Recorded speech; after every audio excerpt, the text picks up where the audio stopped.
प्राचीन भारत में गंगा नदी के शांत किनारों के पास एक दिन गांव के लोग एक असाधारण दृश्य के साक्षी बने। कुछ मछुआरों ने एक बड़े जाल में एक विशाल मछली पकड़ी थी।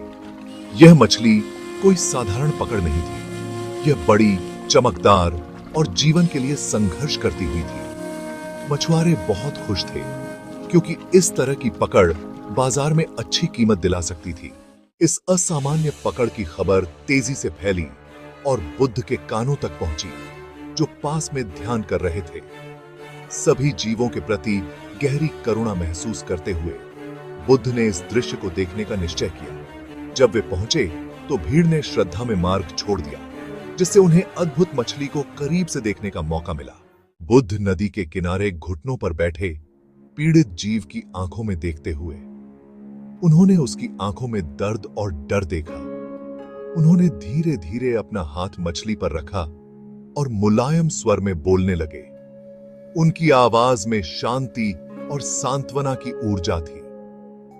सभी प्राणी दर्द से डरते हैं, सभी प्राणी मृत्यु से डरते हैं। यह जानते हुए किसी को भी दूसरों को नुकसान नहीं पहुंचाना चाहिए या मारना नहीं चाहिए। गांव के लोग और मछुआरे चुपचाप सुनते रहे। उनके दिल बुद्ध के शब्दों से छू गए। बुद्ध ने तब मछली के पिछले जन्मों की कहानी सुनाई, यह बताते हुए कि वह कभी एक मानव थी, एक मछुआरा जिसने नदी से अनगिनत जीवन लिए थे। अपने कर्मों के परिणाम स्वरूप वह मछली के रूप में पुनर्जन्म ले चुकी थी और उन्हीं जालों में फंसी थी जिन्हें वह कभी फेंकता था। बुद्ध के करुणामय शब्दों और मछली की दुखद कहानी ने सभी उपस्थित लोगों के दिलों को प्रभावित किया। मछुआरों ने पीड़ा और पुनर्जन्म के चक्र की वास्तविकता को समझते हुए मछली को नदी में वापस छोड़ने का निर्णय लिया। महान मछली अब स्वतंत्र तैरते हुए चली गई। उसकी पीड़ा बुद्ध की करुणा से कम हो गई। बुद्ध ने गांव वालों और मछुआरों की ओर मुड़ते हुए उन्हें करुणा और अहिंसा का महत्व सिखाया। सभी प्राणियों के प्रति दयालुता और करुणा दिखाकर उन्होंने कहा, हम अपने दिलों को शुद्ध करते हैं और इस जीवन और परे में शांति और खुशी का मार्ग प्रशस्त करते हैं। उस दिन के बाद से गांव वाले सभी जीवों के प्रति अधिक सम्मान और दया दिखाने लगे।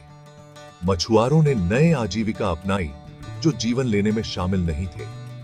बुद्ध और मछली की कहानी दूर दूर तक फैली, जिसने इसे सुनने वाले सभी को करुणा की शक्ति और सभी जीवन का सम्मान करने के महत्व की याद दिलाई। और इस तरह गंगा के शांत किनारे मानव और प्रकृति के बीच की सामंजस्य का साक्षी बने रहे, जो बुद्ध की कालातीत ज्ञान और असीम करुणा से प्रेरित थे। तो दोस्तों, यह थी आज की कहानी गौतम बुद्ध के महत्वपूर्ण जीवन पाठ पर आधारित। याद रखें, आपके विचार आपकी वास्तविकता को बनाते हैं। सकारात्मक सोचें और अपने जीवन को खुशियों से भरें। यदि आपको यह कहानी पसंद आई हो तो इसे लाइक और शेयर करें और हमारे चैनल लाइफ कंपास को सब्सक्राइब करना न भूलें। धन्यवाद।